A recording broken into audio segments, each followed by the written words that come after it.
একটা মেয়ের জীবনে বাবার বাড়ি বড়লোক হোক বা স্বামীর বাড়ি বড়লোক, সেই মেয়েটার কিন্তু নিজস্ব বলতে কিছুই থাকে না যতক্ষণ না সে নিজের ইনকামে কিছু করতে পারে।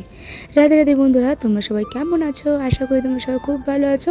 আর আমরা বাড়িতে সবাই এখন আগের থেকে একটু ভালো আছি। তবে হ্যাঁ, এই যে সকাল সকাল তোমাদের সাথে ভিডিও শেয়ার করছি।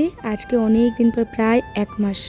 তবে হ্যাঁ, তোমরা বলতেই পারো তুমি 1 মাস কেন ভিডিও দাওনি বা কেন, কিসের জন্য। হ্যাঁ, প্রবলেম তো চলছে, ভালোই প্রবলেম চলছে, সেটা তোমাদের সাথে পরে শেয়ার করব। কিন্তু আমি ভাবলাম যে শ্বশুর বাড়ি হোক বা বাবার বাড়ি, মানে বাবার বাড়ি হোক বা স্বামীর বাড়ি, দুটোর কাছে যদি পয়সা থাকুক বা না থাকুক, তাতে কিন্তু আমার কিছু আসবে যাবে না।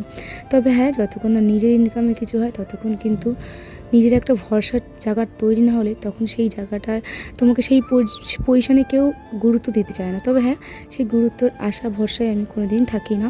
হ্যাঁ, হয়তো নিজস্ব কোনো ফাইন্যান্সিয়ালি নিজের ইনকাম নেই, তবে হ্যাঁ, এবার থেকে ভাবছি চেষ্টা করবো, নিজের জন্য চেষ্টা করব, আমার সন্তানের জন্য আমাকে করতেই হবে। তো যাই হোক, এদিকে সকালবেলা ঘুম থেকে উঠে এই যে কাজে বাজে লেগে পড়েছি।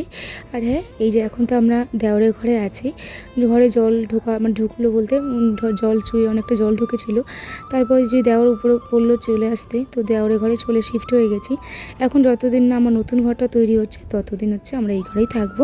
হ্যাঁ, নিচের ঘরটা ওই রান্না খাওয়া সব কিছুর জন্য, ওইটা বাথরুম টাথরুম যে স্নান টান করা ওই নিচেই বাথরুম, আর ওপরে শুধু ঘুমানোর জন্য। তো এদিকে সব টিভিতে সব শিফট করে নিয়েছি। আর হচ্ছে আমি হচ্ছে এখন ঘরটা ঝাড় দিয়ে বিছানা গুছিয়ে এখন সিঁড়িটা ঝাড় দিয়ে নিচ্ছি। এরপর তো মানে পোছার পালা, ঘর দোর পুছবো। তার আগে ভাবলাম উপরের সিঁড়িটাকে মুছে নিই, তারপরে হচ্ছে নিচের ঘর মুছে নিচের সিঁড়িটা মুছে নেব। সকাল সকাল কাজ প্রচুর থাকে গো, এই যে সিঁড়ি থেকে ছাদ থেকে ঘর থেকে সব মোছামুছি, তারপরে আবার নিচের ঘরটা মোছা, তারপরে স্নান টান করে পুজো টুজো দেওয়া, এই পর্যন্ত সকাল সকাল করতে করতে আমার অনেকটা কাজ কিন্তু হয়ে যায়। এই পর্যন্ত করতে পারলে, মানে পুজোটা পর্যন্ত কাজ করতে পারলে আমার 70% কাজ হয়ে যায় সংসারে। যাই হোক, তারপরে চলে আসলাম মেয়েকে স্কুলে নিতে। আজকের বাবা স্কুলটা নিয়ে একটু বেরিয়েছে, তার জন্যই আমি রিক্সা করে মেয়েকে বাড়ি নিয়ে যাচ্ছি।